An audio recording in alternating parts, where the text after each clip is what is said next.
And George, a few weeks back, gave me the heads up that New York City would be shut down within 10 days. And tonight at 8 p.m., New York City will be shut down.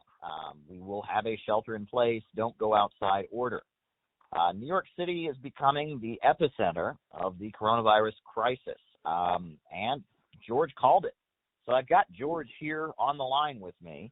We're talking on the phone, and I want to get George's take on this since he seemed to know pretty well what was going to happen. You called it. You predicted it, George. So where do we stand now? We're further into this than most people seem to understand, maybe myself included. The lockdown should have happened some time ago. But even if it did happen, the government, if they're not going to take transformative action in terms of the nature of the economy, we're just going to we're going to trend towards herd immunity as a solution, because people are not regulating their behavior sufficiently. They care about the stock market, nothing else. So none of the preventive measures are going to work at this point, as far as I can tell. There just isn't enough power coming from a central authority to get it done. Indeed. I mean, we saw how people were partying all over Brooklyn and in Williamsburg and places like that. And we've seen, people just not willing to really comply with this situation, this public health regulation.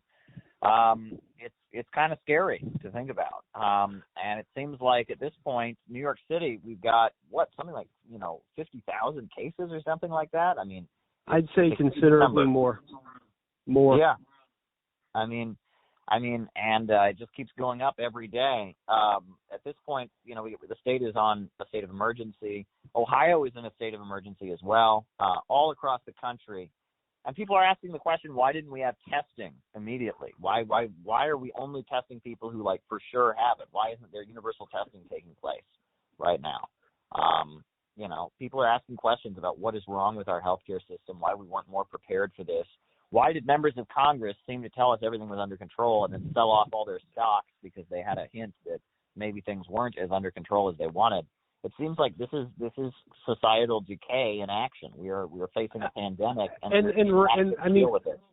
Rand Paul, that was a shock to me because with his libertarian leanings, I figure he would have a stronger immune system, because if I know that philosophy, he's been on his own his whole life. So you think he'd be a very hardy man not to catch it. You'd have to be very strong to be a libertarian in a plague. Is he infected? Yes, that's my understanding, yes. Wow, Rand Paul. Pandemic, not a plague, but, that stuff should bounce off a libertarian like a bullet off a Superman. Right. Now, the other thing is, from what we understand, Joe Biden is no one knows where he is. He's been gone for 4 days. This is the presumptive nominee of the Democrats. Obviously, he can't be having campaign rallies, but he should at least be visible. We should see him on live streams or something, right? Making videos. Where is he? Where's Joe Biden? Well, I mean,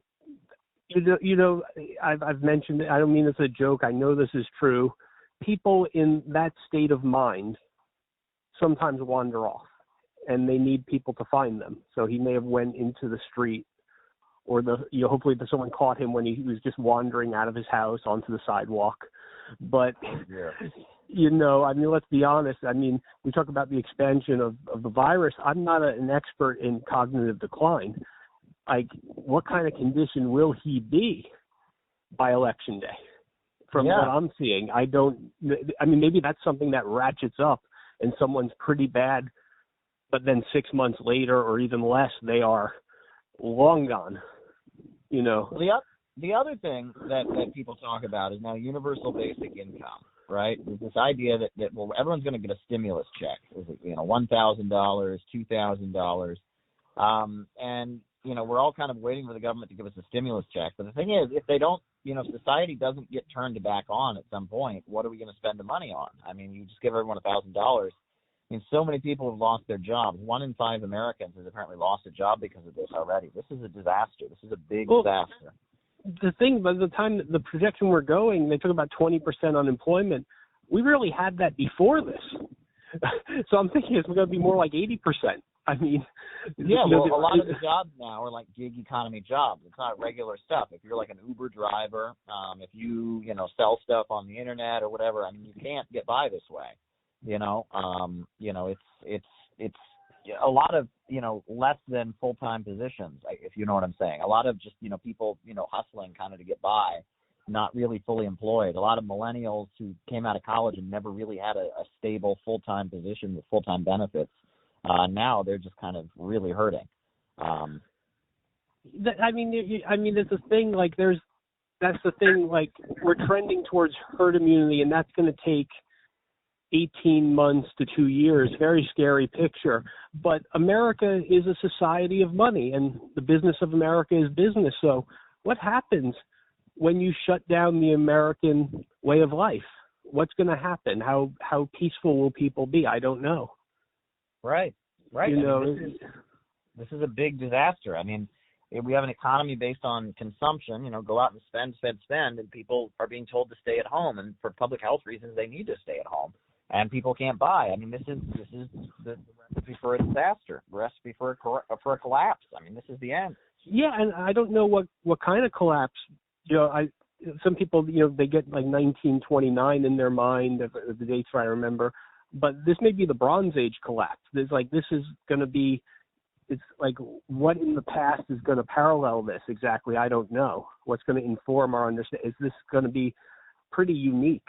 I suspect. In some ways, no, but it's not going to be. This may be the biggest, maybe bigger than the Depression. Potentially, you may have to go back to the Civil War to find something that rocks America this much. Yeah, well, since World War II, there's never been an incident like this that has shaken up the global economy so much. With every country closing its borders, basically, with whole countries and on lockdown and stuff. I mean, this is like back to World War II that we've had a situation like this. And the people are largely it's not about an individual, but like there are people who are ready. A friend from Occupy, Ann, has a great sewing channel out. Fashioning the apocalypse. And like I see friends are doing things like they want a people's movement to fight catastrophe. I see that in lots of people, but at the same token, people I don't know, I see them, and it's more things can still be normal.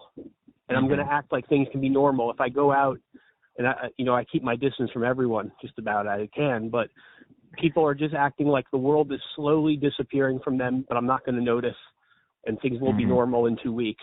That is a lie. Yeah. I mean, it's clearly, people are saying up to 6 months, before it gets back to normal, possibly, right? I mean, it could be bad. More. It could be very bad. Yeah, or do we ever get back to normal? Now, some people are suggesting this might be the moment where universal basic income becomes permanent, that they implement it now to keep things going, and then it never really goes away. Do you think that's a possibility? The social physics of that, when that ball starts rolling, people are just trying to have anything to latch on to. I don't think it's going to go into place, and then people who think they want it to go away will find out that they don't, and they'll become different people, and it's not going to go away. I mean, they really wanted to get rid of Social Security. They haven't quite been able to do it. It seems like catastrophes bring about things that are hard to get rid of. Right. Yeah. At this point, is Trump safe? I was thinking Trump was pretty safe, but until this, it occurred to me that Trump may not be very safe. The handling of this has been so bad. It may be that we end up with President Biden. Yeah, it's hard to say. Like Trump, let's say people recognize he is the disaster, but then they look at the other candidates. It's kind of a value thing, because it's like, okay, Trump blew it. He blew it in the biggest situation. That being said, I see the other candidate, and I think of the movie Weekend at Bernie's. Like the other candidate, it's like, do I like his handlers?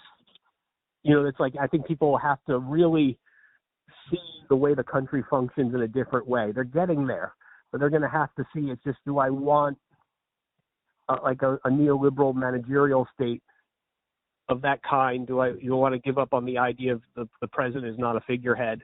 Because I think Biden is going fast. Yeah. And how do we have an election campaign with no campaign rallies, no conventions? Like, what's going to happen? Yeah, no, I mean, that's the thing. Like, I think we're going to have to, like, democracy, like, it's like maybe there's going to, like, it wouldn't rock, like, that's the thing. It's like democracy, but where people are going to be like, look, facts on the ground, democracy cannot be what we thought it could have been. It's kind of, in a way, that would change our ideology, because we are always antagonistic to countries that we say don't have democracy. And these countries claim that we don't have the history or the conditions economically to have that system right now. And we're going to become that country. So, I mean, how are we going to be able to criticize a number of places on the traditional basis? Right. I mean, people are suspecting that things could be wild. I keep seeing these videos on the internet of tanks rolling down the street, and then they turned out to be hoaxes. And there seems to be a lot of panic among the public, but not a lot of answers. What is going to happen here? I mean, they're going to have to come to a decision. What's happening with the election, right? I mean, we saw the Democratic National Committee threatening states that didn't have their primaries. Well, how could you have a primary under these conditions?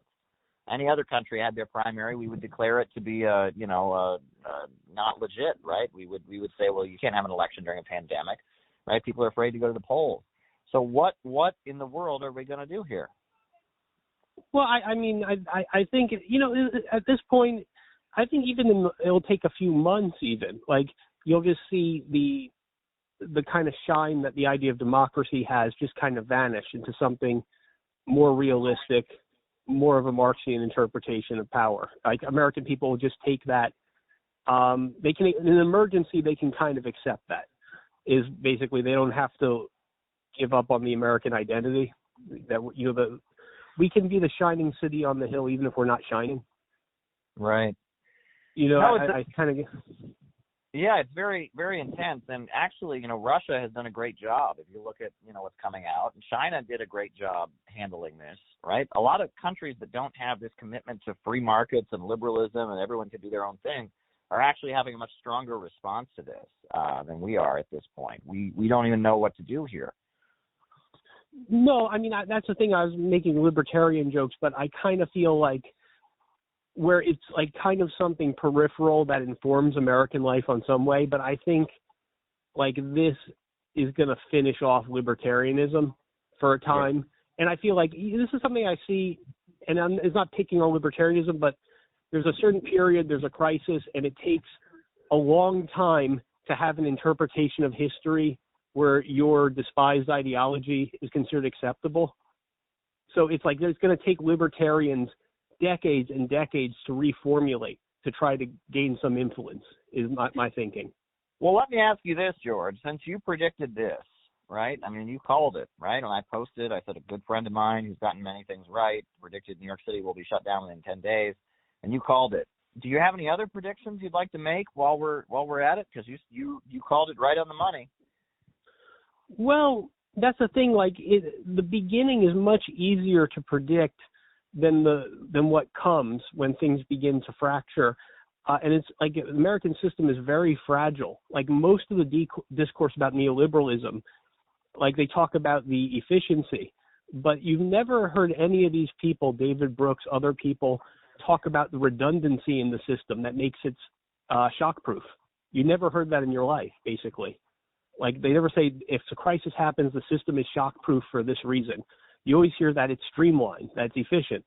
So we're finally going to get a shock that brings an immense amount of disorder into the system. And you have people who are religiously devoted to not thinking about that happening. UBI, which a form of UBI I can see as good, but it's basically becoming, we don't want to talk about systemic problems. So let's just argue about a number, 1,000, 1,001, 2,000, 2001, a UBI odyssey. You know, just these numbers that people kind of, but no real commitment like we're going to be transformative. We're going to transform the economy. We're going to try to make people in this crisis feel like they're actually richer somehow.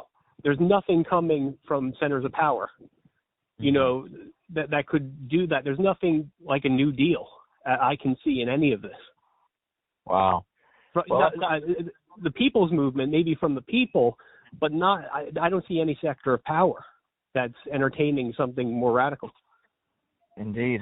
All right, George. Well, stay strong. I'm sure we'll have you back on to talk about updates on this. So thanks for the call and thanks for the conversation. Oh, I enjoy talking to you quite a bit. All right. Thanks.